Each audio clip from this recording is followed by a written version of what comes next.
بسم الله الرحمن الرحيم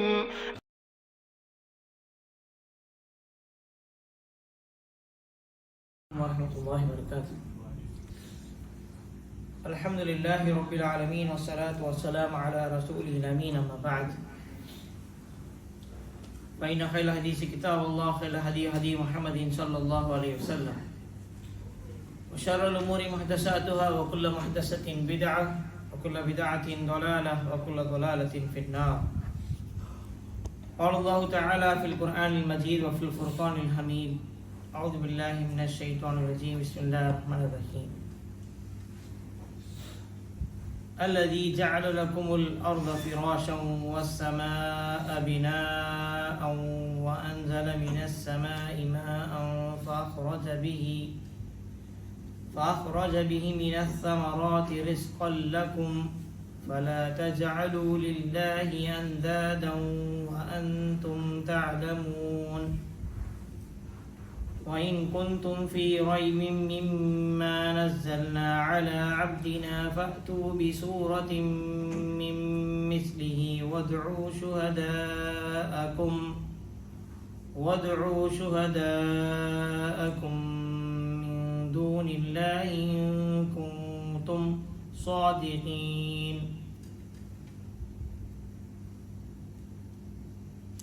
இந்த உலகத்தை படைத்து பரிபாலித்துக் கொண்டிருக்கும் ரஹ்மான் அல்லாஹ்வுக்கே புகழ் அனைத்து முடித்தாக. மேலும் சாந்தியும் சமாதானம் பெருமானார் முஹம்மது ஸல்லல்லாஹு அலைஹி வஸல்லம் அவர்கள் மீதும், அவர்கள் அடிச்சோற்றை அப்படியே பின்பற்றிய உத்தம சத்திய சஹாபாக்கள் மீதும், தாபஈன்கள் மீதும், தாபஈன்கள் மீதும், முக்கியமாக அமர்ந்து கொண்டிருக்கும் அல்லாஹ்வின் நல்லடியார்கள் மீதும், உலகத்தில் இருக்கும் அனைத்து முஸ்லிம்கள் மூமின்கள் மீதும் என் மீதும் என்றென்றும் லட்சமாக என்று கூறி இன்றைய தஃப்சீரை நாம் செய்கின்றோம். கண்ணியத்திற்குரியவர்களே, அல்லாஹ்வியார்களே, தஃப்சீர் உரையை தொடர்ந்து சூரத்துல் பக்ரா 2வது அத்தியாயத்தில் 21 வசனம் வரை நாம் முடித்திருந்தோம். இன்று 22வது வசனத்திலிருந்து நாம் தொடங்கியிருக்கிறோம். அல்லாஹ் தன்னுடைய திருமறையில் சொல்கின்றான்: உங்கள் இறைவனாகிய அவன் உங்களுக்கு பூமியை விரிப்பாகவும் வானத்தை விதானமாகவும் அமைத்து வானிலிருந்து மழையை பொழியச் செய்து அதன் மூலம் கனி வகைகளிலிருந்து உங்களுக்கு உணவை வெளிப்படுத்தினான். எனவே இவற்றை அறிந்து கொண்டே அல்லாஹுக்கு எவ்வித இணைகளையும் நீங்கள் ஆக்காதீர்கள். முனாஃபிக்கீன்களுடைய கூட்டத்தை பற்றி சொன்னதற்கு பிறகு இந்த சூறாவில் அல்லாஹ் அவருடைய படைப்பை பற்றி சொல்கிறார். அல்லாஹ்வுடைய படைப்பு எப்படிப்பட்டது? பூமியை மிகவும் விசாலமாக விரிப்பாக, வானத்தை எந்த ஒரு தூண் இல்லாமல் முழுமையாக, எந்த ஒரு தூண்கள் அதை தாங்கி பிடிக்காமல் அதை படைத்திருக்கிறான். மலையை அதிலிருந்து பொழியச் செய்கிறான். அதிலிருந்து நமக்கு கனி வகைகளை அல்லாஹ் உண்வதற்காக தருகின்றான். இதையாவது நீங்கள் அத்தாட்சியாக வைத்துக் கொண்டு அல்லாஹ்வை தவிர வேற யாரையும் வணங்காதீர்கள் என்று அல்லாஹ் சொல்கின்றான். வலா தஜஅலு லில்லாஹி அந்தாதன், பார்ட்னர்ஸ் அல்லாஹ்வுக்கு என்ன செய்யக்கூடாது? வைக்கக்கூடாது. அந்தாதன் அப்படின்னு சொல்லிட்டாலே அல்லாஹ்வுக்கு இணையாக எந்த ஒரு விஷயத்தை வைத்தாலும் அதில் பிடிபடுவோம். அது எப்படிப்பட்ட ஒரு பொருளாக இருக்கட்டும். குறைஷ்வாசிகள் அல்லாஹ்வை நம்பிதான் இருந்தார்கள். இருந்தாலும் அவரிடத்திலே லாத்து, மனாத், உஸ்ஸா என்று 3 விதமான சிலைகள் அவர்களிடத்திலே இருந்தது. அந்த சிலைகளை அவர்கள் வைத்துக் கொண்டு சொல்வார்கள், இவர்கள் எல்லாம் அல்லாஹ்விடத்திலே நெருக்கமானவர்கள், இவர்களிடத்திலே நாம் கேட்டால் இவர்கள் அல்லாஹ்விடத்திலே பேசுவார்கள் என்று சொல்வார்கள். இப்படி குறைஷுடைய காஃபிர்கள் பதிலளிக்கக்கூடியவர்களாக இருந்தார்கள். அவர்களுக்கு புரிய வைக்குமாறு அல்லாஹ் சொல்கின்றான்: இந்த பூமியை விரிப்பாக படைத்ததும் அல்லாஹ்தான், வானத்தை தூணில்லாமலும் அமைத்தது அல்லாஹ்தான், உங்களுக்கு சாப்பாடு கொடுப்பதும் அல்லாஹ்தான். அதை நீங்கள் மனதில் வைத்தாவது யாருக்கும் ஷிர்க் செய்யாமல் இருங்கள் என்று அல்லாஹ் சொல்கின்றான். எனக்கு நீங்கள் இணை வைக்காதீர்கள் என்று அல்லாஹ் சொல்கின்றான். அப்படி உங்களுக்கு சந்தேகம் இருந்தால் அல்லாஹ் இறக்கி வைத்த இந்த வேதத்தின் மீது சந்தேகம் இருந்தால் அதை போன்று ஒரு சூறாவையாவது கொண்டு வாருங்கள் என்று சொல்கின்றார். ஃபத்தூபி சூரத்தின் மின் மிஸ்லி, இந்த குரானில் இருக்கக்கூடிய ஒரு சூறாவை போலாவது ஒரு சூறாவை நீங்கள் கொண்டு வாருங்கள்.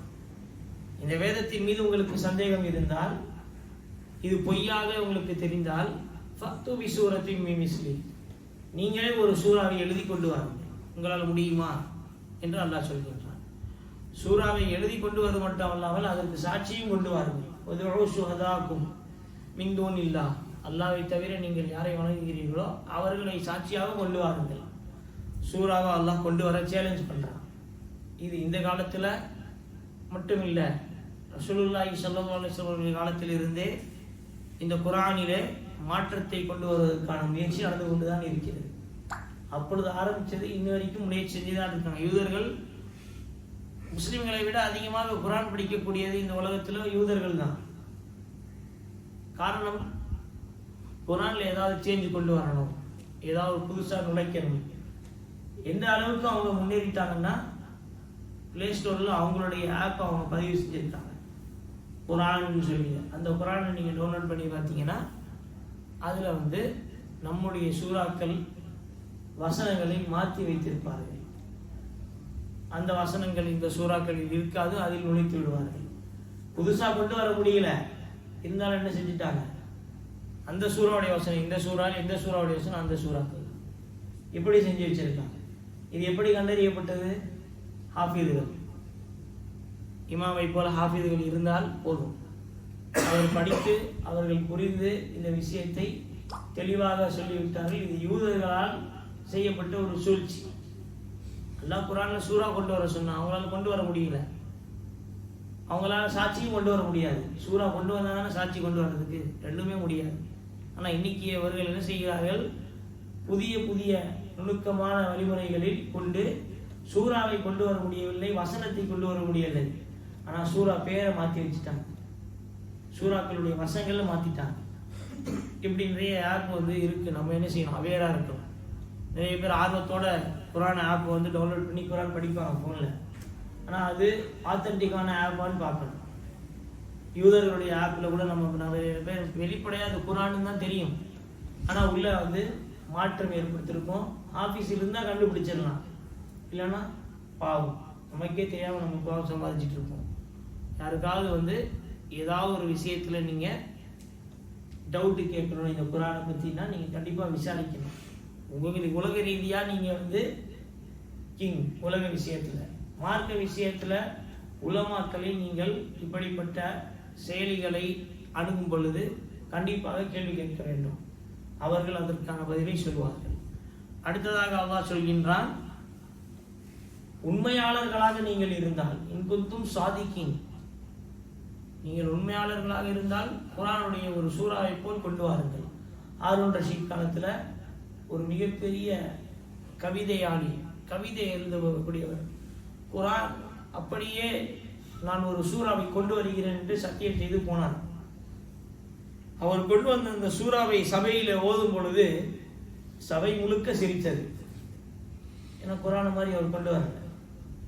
குர்ஆனில் இருக்கக்கூடிய சூரத்துல் காரியாவை எடுத்துக்கோங்க, அதை தான் அவனும் உதாரணமாக எடுத்துக்கொண்டு வீட்டில் உட்கார்ந்து சிந்திச்சான், யோசனை செய்தான், எதுவுமே அவன் மனசில் வரல.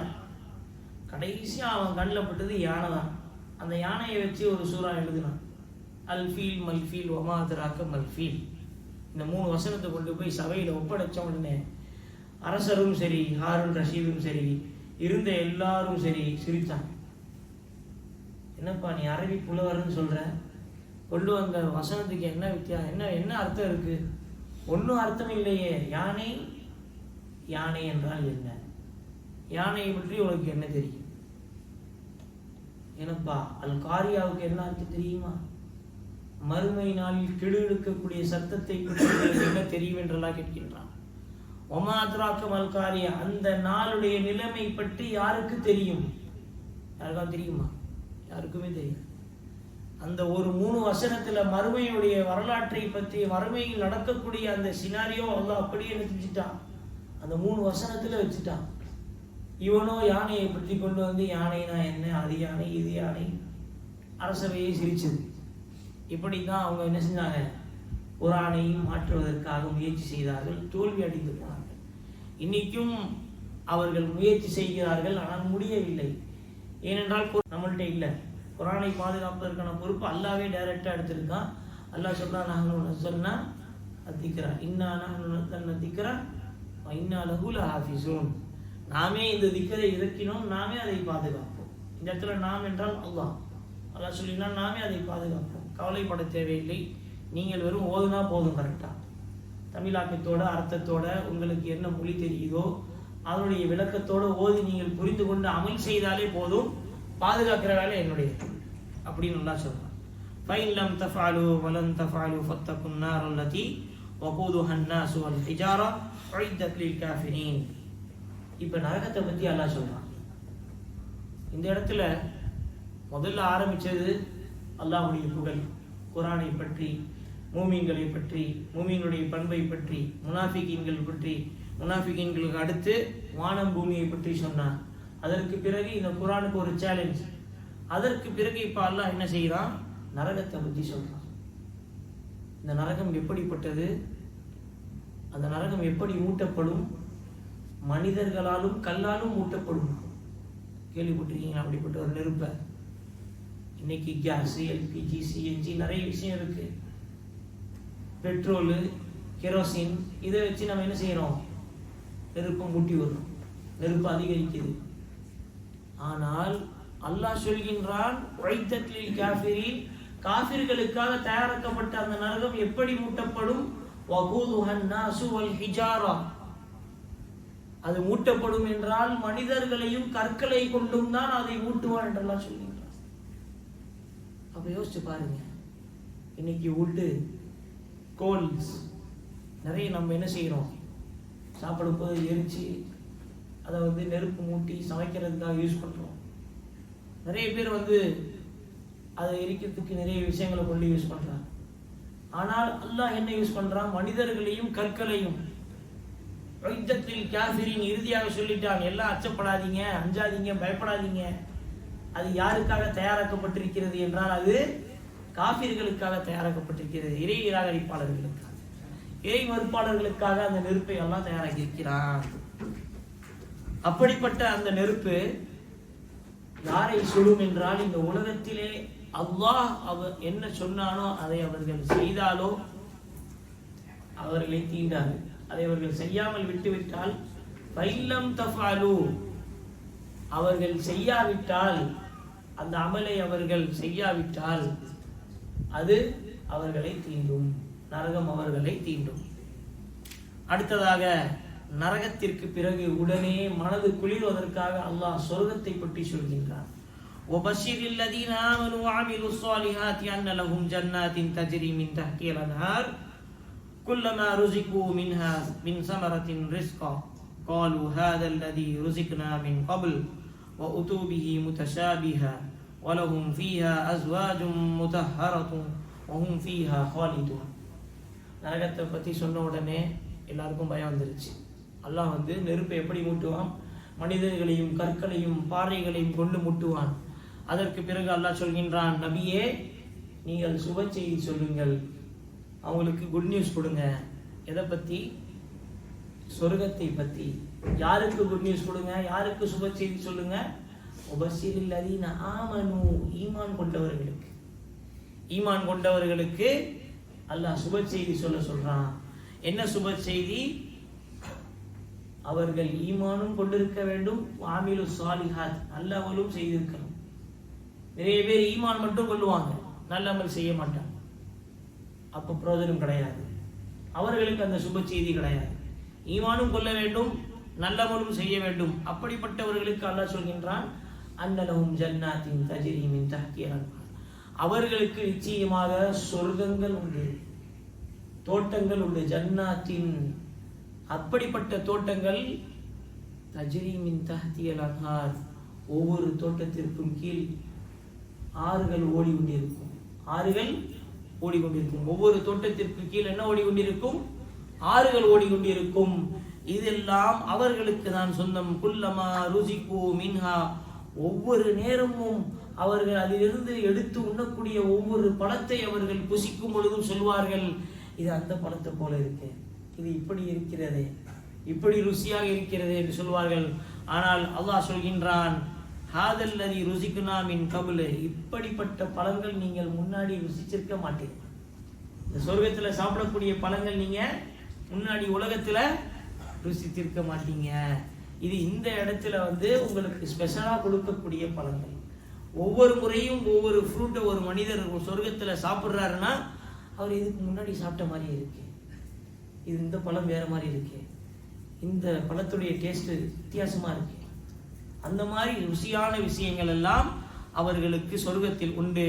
மேலும் அவர்களுக்கு தூய்மையான மனைவிமார்கள் உண்டு. அப்படியே எல்லாருக்கும் மனசுல அப்படியே பூ பூக்கிற மாதிரி இருக்கும். என்ன ஹஸரத் மனைவிமார்கள் சொல்றாங்க? ஆமாங்க, இந்த உலகத்துல அல்ஹம்துலில்லாஹ்னு சொல்லிட்டு நமக்கு கிடைச்ச மனைவிகளை நம்ம வச்சு சிறப்பான ஒரு வாழ்க்கை ஒரு முஸ்லிமா முமினா வாழ்ந்து அவளுக்கு கொடுக்க வேண்டிய ஹக்கை நம்ம கொடுத்து சரியா அவளை நடத்தி அவளுக்கு நமக்கு பிறக்கக்கூடிய குழந்தைகளை நாம் வளர்த்து தர்பியத்து செய்து இஸ்லாமிய வழியில் நடத்திவிட்டு நாம் இறந்து விட்டோம் என்றால் அல்லாஹ் என்ன செய்வான்? அங்கு நமக்கு ஊர்களை பரிசாக கொடுப்பான். அங்கு அவன் தயாரித்து வைத்திருக்கிற அந்த ஊர்களை அல்லாஹ் என்ன செய்கிறான்? பியூர், எந்த ஒரு ஆணும் எந்த ஒரு சைத்தானும் எந்த ஒரு ஜின்னும் தொடாத ஒரு இனம் அல்லாஹ் படைத்த ஒரு மீன்கள். அவர்களை அல்லாஹ் அவர்களுக்கு நம்ம என்ன செய்வான்? நமக்கு பரிசா தருவான். உலகத்தில் நீ பொறுமையா இருந்ததற்கு, ஒரு மூமினா வாழ்ந்ததற்கு, ஒருவருக்கு ஒருவர் நீங்கள் புரிந்து ஹக்கை கொடுத்து வாழ்ந்ததற்காக இது உனக்கு இங்கே பரிசாக கொடுக்கப்படும். அஸ்வாஜும் முத்தஹரா வஹும் ஃபீஹா ஹாலிதூன், அவர்கள் அதிலே நிரந்தரமாக இருப்பார்கள். அதற்கு ஒரு வார்த்தை சொல்வார்கள், என்ன? ஃபாரெவர். அதில் யாரும் வெளியே வர மாட்டாங்க. சொர்க்கத்திலே நிரந்தர வாழ்க்கை அவர்களுக்கு கிடைக்கும். யோசிச்சு பாருங்க. அப்படிப்பட்ட விஷயங்கள் நம்முடைய மூளை எட்டி பார்க்காத அளவிற்கு, நினைக்காத அளவிற்கு அல்லாஹ் அந்த சொர்க்கத்துல பரிசையில வச்சிருக்கான்.